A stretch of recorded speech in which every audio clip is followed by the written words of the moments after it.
Today let's talk about efficacy and safety of ticagrelor versus clopidogrel in acute myocardial infarction, associated cardiogenic shock, a propensity score matched analysis.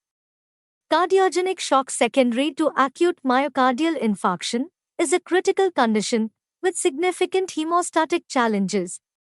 Despite the widespread use P2Y12 inhibitors, current evidence comes primarily from stable populations. This study aimed to compare the efficacy and safety of ticagrelor versus clopidogrel in a propensity-matched cohort of acute myocardial infarction patients.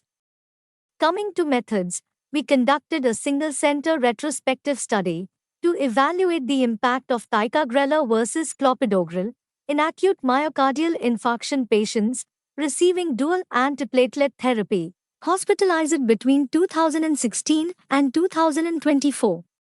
Propensity score matching was performed on a cohort of 151 patients where 103 on clopidogrel and 48 on ticagrelor.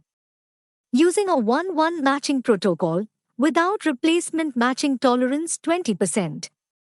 Matching variables included age, sex, chronic kidney disease, peak troponin levels, occurrence of cardiac arrest, and initial Society for Cardiovascular Angiography and Interventions shock classification.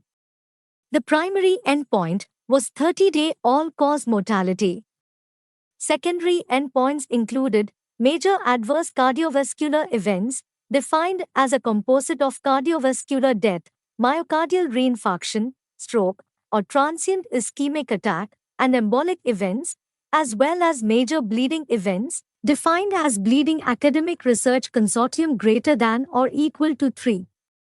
Coming to results, a total of 88 patients were included, 44 within each group, with a mean age of 60.5 plus or minus 11 years, 71.6% male, 44.3% presenting in Society for Cardiovascular Angiography and Intervention Stage C, and 47.7% on mechanical circulatory support, including intra-aortic balloon pump, veno-arterial extracorporeal membrane oxygenation, and/or Impella.